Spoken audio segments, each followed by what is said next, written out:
हैं आर्य न्यूज। मैं सैदुलता।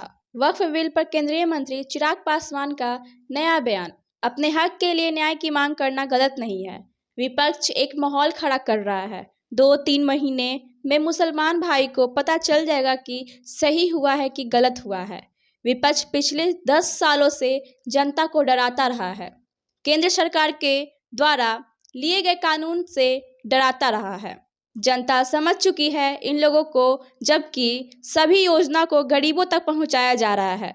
जो लोग हमारे ऊपर या पार्टी के ऊपर सवाल खड़े करते हैं, आपकी नाराजगी मेरे सराखों पर मेरे पिताजी से भी नाराज हुए थे।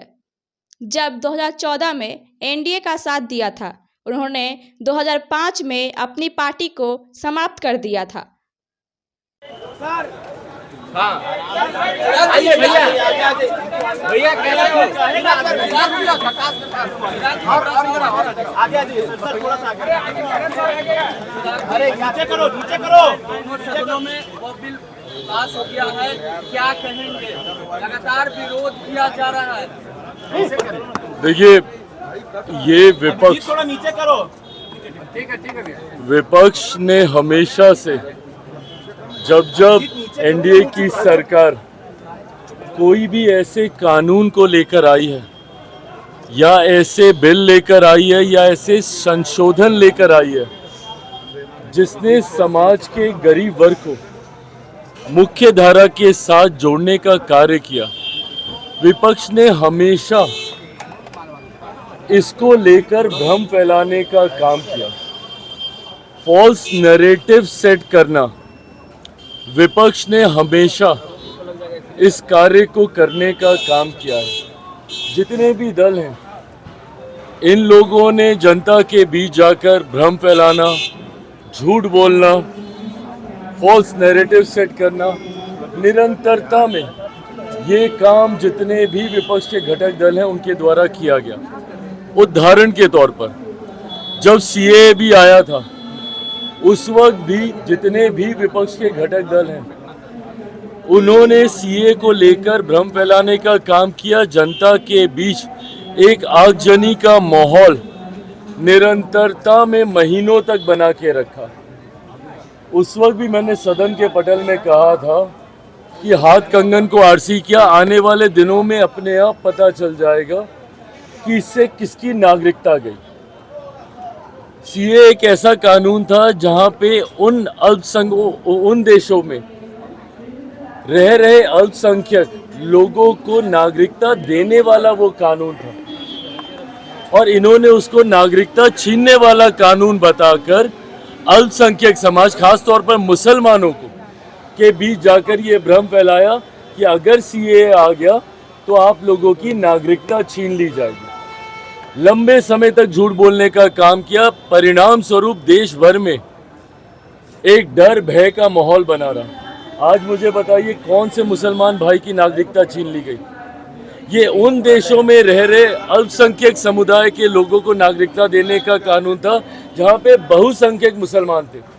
बट इन्होंने लोगों के बीच में, भारत में रह रहे मुसलमानों के बीच में भ्रम फैलाने का काम किया, ये कहकर कि इसमें मुसलमानों को नागरिकता नहीं दे रहे, इसलिए आप लोगों की नागरिकता छीन ली जाएगी। ये झूठ बोलने का काम। धारा 370 हटाते वक्त भी यही कहा गया था कि अब धारा 370 अगर हट गई तो देश भर के मुसलमानों को बर्बाद कर दिया जाएगा, निकाल दिया जाएगा।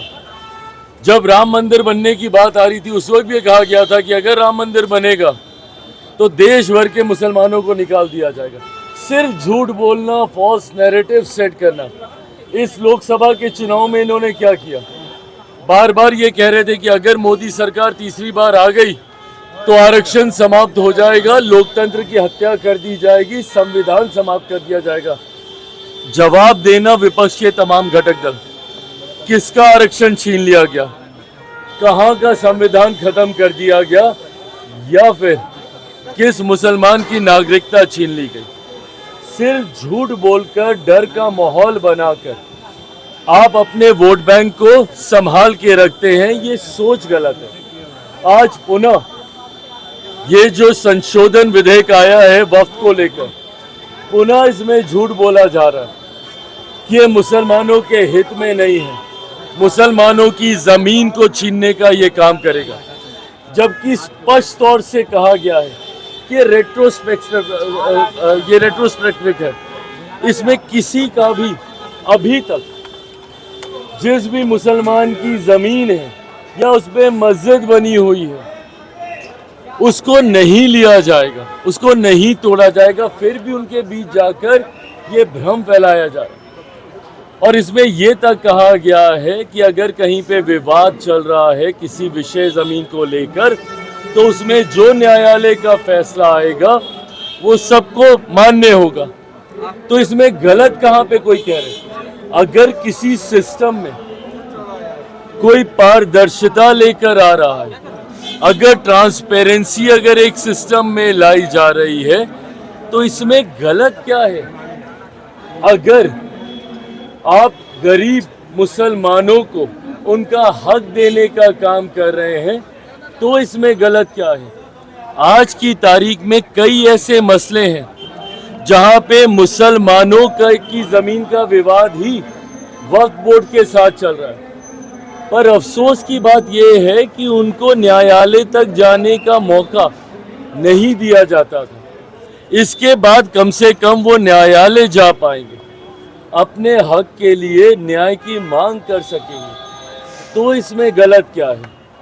मैं मानता हूं कि आज विपक्ष जो इसको लेकर एक भ्रम का माहौल खड़ा करने का प्रयास कर रहा है, महीने 2 महीने 3 महीने 4 महीने में अपने आप मुसलमान भाइयों को ये पता चल जाएगा कि इससे क्या सही में उनका कोई नुकसान हो रहा है या उनका भला हो रहा है। हमेशा की तरह जिस तरीके से विपक्ष उनको डराता रहा और पिछले 10 सालों में मोदी सरकार, केंद्र की हमारी एनडीए की सरकार के द्वारा लिए गए कानूनों को लेकर उनको डराने का काम करता रहा, पर इन 10-11 सालों में जनता और खास तौर पे अल्पसंख्यक समाज इस बात को समझ चुका है कि ऐसा कुछ नहीं हुआ है। इन 10 सालों में 11 सालों में आज ये तीसरा 3 कार्यकालों में या पिछले 10-11 सालों में क्या ऐसा अहित हो गया मुसलमानों का? बल्कि जितनी गरीब कल्याण की योजनाएं हैं वो बिना किसी भेदभाव के समाज के हर वर्ग तक पहुंचाने का एक ईमानदार कार्य प्रयास हमारी सरकार ने किया। हमारी सरकार की सोच ही सबका साथ, सबका विकास, सबका विश्वास और सबका प्रयास की रही है। और जो लोग चिराग पासवान या लोक जनशक्ति पार्टी रामविलास के ऊपर सवाल उठाते हैं, मैं उनको भी कहना चाहूँगा कि आपकी नाराज़गी मेरी सराखों पर कोई दिक्कत नहीं। आपकी नाराज़गी तो मेरे उस पिता से भी रही थी जब उन्होंने 2014 में एनडीए का साथ देने का काम किया। उस वक्त भी आप उनसे नाराज़ हुए थे, बिना इस बात को याद किए कि कैसे 2005 में उन्होंने अपनी पार्टी को समाप्त कर दिया, बिहार में मुस्लिम मुख्यमंत्री बने इस बात की दावेदारी पेश करते हुए। तो आपकी नाराज़गी मेरी सर आंखों पर, और मैं मुसलमान समाज के हर एक व्यक्ति से मैं कहना चाहूँगा कि आपकी नाराज़गी मेरे सर आंखों पर हकीकत है कि मेरे नेता ने भी हमेशा समर्पण भाव से सामाजिक न्याय की लड़ाई लड़ने का काम किया था। मेरी रगों में भी उन्हीं का खून है, उन्हीं के संस्कार हैं। मैं भी उनकी उस सोच को उतनी ही ईमानदारी से आगे लेकर चलने का काम करूँगा।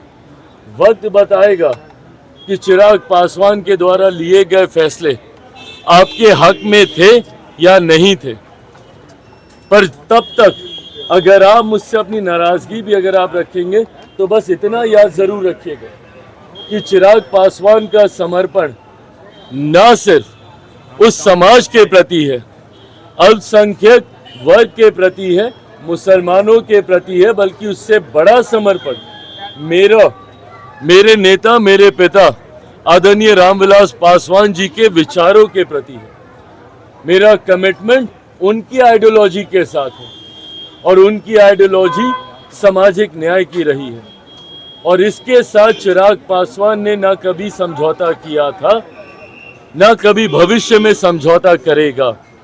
चिराग पासवान के द्वारा लिया गया हर फैसला मेरी पार्टी के द्वारा लिया गया हर फैसला मेरे पिता के विचारों को मजबूत करने की सोच को प्राथमिकता देने की दिशा में लिया जाएगा। समाज में सामाजिक न्याय को बढ़ाने की दृष्टि के साथ लिया जाएगा। समाज में सद्भावना को बढ़ाने की सोच के साथ लिया जाएगा और सबको, समाज के हर वर्ग को बराबरी का मौका मिले, अवसर मिले, इस सोच के साथ लिया जाएगा। हो सकता है जैसे इसके पूर्व में भी हुआ, आज शायद लोगों को इस पर यकीन ना हो, पर आने वाला समय बताएगा कि इस फैसले को लेने से पहले हर बिंदु पर विचार किया गया। हम लोगों की भी चिंता थी जब ये विधेयक सामने आया। जेपीसी की मांग हम लोग के द्वारा की गई थी। हम लोग चाहते थे कि इस पे एक विस्तृत चर्चा हो। पार्टी की तरफ से हमारे सांसद अरुण भारती जी ने जेपीसी में अपने पक्ष को रखने का काम किया। हर बिंदु पर हम लोगों ने विस्तार से चर्चा की।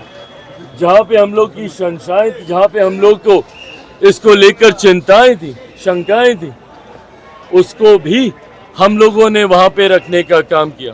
कई ऐसे सुझाव पार्टी के द्वारा दिए गए जिसको समिति ने स्वीकारने का काम किया और इन तमाम बदलावों के बाद, इन तमाम सुझावों के बाद जिस नए स्वरूप में ये संशोधन विधेयक भारत की संसद में आया, इसके हर बिंदु पर अध्ययन करने के बाद ही लोक जनशक्ति पार्टी रामविलास ने इसका समर्थन करने का फैसला लिया है।